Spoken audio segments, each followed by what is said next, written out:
Hi, this is Christopher Clark, Town Administrator for the Town of Harwich. I thought what I would dedicate my time to today is to start to break out pieces of the town meeting warrant coming up for May of 2019, and walk through a little bit of what town meeting can expect on the consideration of certain articles.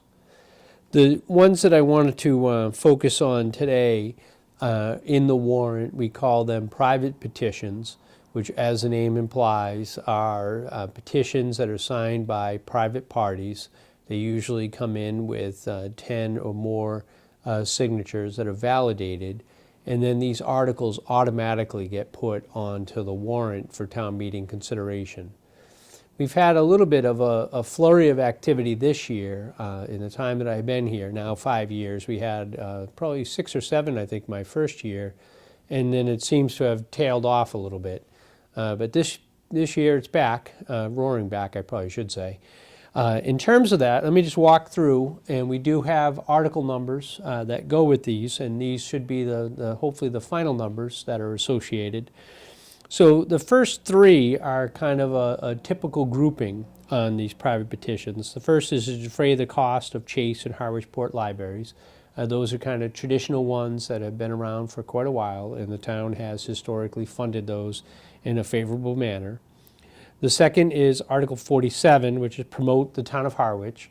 That is a subsidy that we provide to the Harwich Chamber of Commerce. It had been about $25,000. Last year it was moved up to $30,000. They are leveling it for this year at $30,000 again. So just that is a number that they have been using, and obviously the town works cooperatively with the chamber. On 48 is the supplement annual allocation to the Mass Cultural Council for local council grants. So the town does receive from the state funding for local cultural council grants. The local cultural council gives money to groups that supports the arts. So if somebody wants to have a music or a magic show or things of that nature, that would be one where people can apply and get funding for it. So we do supplement that on an annual basis. The next set are newer ones to the scene. This 49 is the Pleasant Bay Alliance has gone out and obtained a grant that does require for a matching grant. So there are 4 towns that make up the Pleasant Bay Alliance, so each town has been requested to fund their portion of this grant. So it's really leveraged money. So if the town, in this case, comes up with $26,000, that can access a grant of substantially more to fund some of the activities of monitoring at Pleasant Bay area. The next group, really 50 to 57, are citizen petitions that are kind of newer on the scene, if you would, and have each unique elements to them. Again, these are for the town to consider. Sometimes on citizen petitions, we certainly try to encourage people to come in and meet with town administration, and I will coordinate with the attorney so that when these articles come in, that they can be received, at least legally, for active consideration. Sometimes people draft things that aren't necessarily eligible for consideration and then deemed to be non-binding. So I think people want to have their articles be considered. So I think a fair number of these can be, which is good. But we did have a limited number that came in. My job in these circumstances is really to work constructively with the proponents of these articles to make sure they get their due consideration. The first one is amend the code, Town of Harwich, to prohibit procurement of and dispensing of beverages in plastic containers of any size. This is not a town-wide ban. This is simply for the town as an organization, whether we want to continue to use beverage containers that are plastic. A lot of times water is a beverage that generally is in a plastic container. So the selectmen have not taken a stance on this, but the proponent is seeking to try to diminish the damage to the environment. 51 is refrain from using town funds and resources to enforce federal immigration laws. We don't really do a lot as a local organization, a law enforcement organization, to enforce immigration laws. If we are asked by the federal government to facilitate and aid them, if directly asked, we do generally provide assistance, but we don't go out and look for illegal immigrants. That is really the work of the federal government.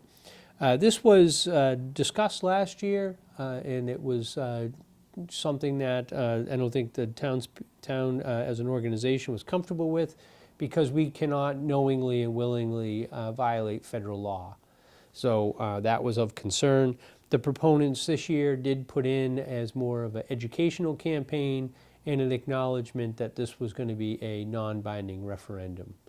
So non-binding, so it really is the mood or spirit of town meeting to kind of send a message to people that are here potentially illegally. Not a significant issue in terms of numbers in the town of Harwich, but something that some residents felt was a necessary item to bring forward.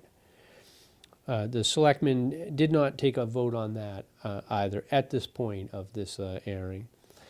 Support legislation to change the state seal and motto. The proponents came in and wanted to have the town of Harwich support legislation to change the state seal. There is an Indian on the seal, and there were folks in this group that believe that the seal and motto may be not politically correct, if you would, and may be offensive to Native Americans.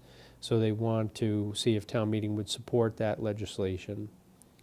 53 is a general bylaw, seeks to create a general bylaw to ban the use of single-use plastic straws.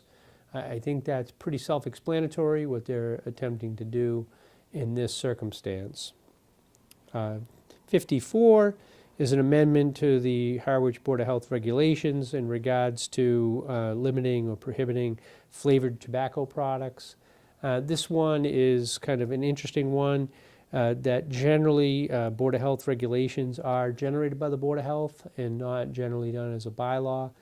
So there are potentially some issues with this citizens petition.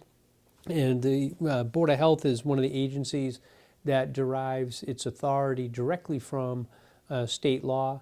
So state law gives the Board of Health the discretion to create regulations. So this may be in conflict with that. It could conceivably be done as an advisory, non-binding item to kind of encourage the Board of Health to look at the issue, but conceivably this has some technical issues. 55 is Selectmen's public record of votes. It is a element in which a proponent seeks to have in the warrant document that gets distributed. FinCom, Finance Committee, has their votes in there, so town meeting can read what their opinion was. This seeks to add not only FinCom, but to have the Board of Selectmen votes in there. 56 is amend the town of Harwich charter to update the name Selectmen to Select Board. The Selectmen did have a discussion on this just recently, and they voted not to support this at this time because it needs additional work and review. Quite a bit of the legal documents that we have, our charter and bylaws, do refer to the selectmen, and if the intent is to change the select board, there's probably a fair amount of work that would have to go into that. Now I've gotten my high sign, so I know I'm going a little bit long. I just want to cover one last area, and that is just the pet burial ground. I know there's been a considerable amount of interest in this, and I just want to hopefully make this fairly simple for folks. But Article 57, ironically, would be to rescind Article 57 of the 2016 annual town meeting on the pet burial ground located by the transfer station over on Queen Anne Road. What this is a citizen's petition. They seek to take that vote, and that vote took the jurisdiction of that property from the Board of Selectmen as general municipal use land and put it into the category of cemetery land under the control and care and custody of the Cemetery Commission. This article, citizen petition, seeks to take that designation from cemetery and return it back to the selectmen. There are legally two elements that need to be completed in this. One is that that land has to be transferred back by a 2/3 vote of town meeting. So if town meeting were to do that, there is a second part to that test, which requires the cemetery commission to also vote to have that property be turned back to the selectmen. So two-part process in that. That does also require a 2/3 vote.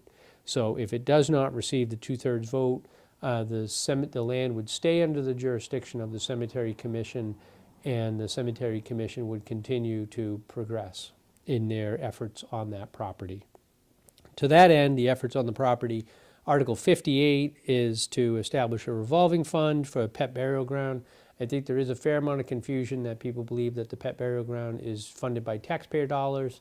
It is actually funded by, or anticipated to be funded by, fees that are generated by if you want to have your dog cremated or pet, or cat cremated and then buried.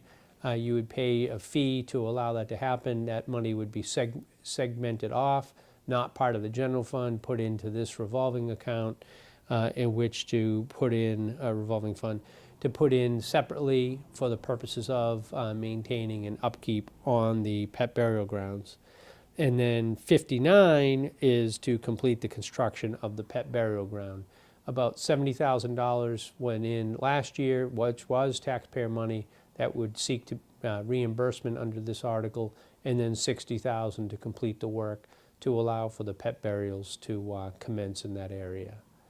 So if you are against the pet burial ground, you probably would want to vote in favor of 57 to rescind, and then wait for the cemetery commission to decide what it wants to do, and then vote against 58 and 59.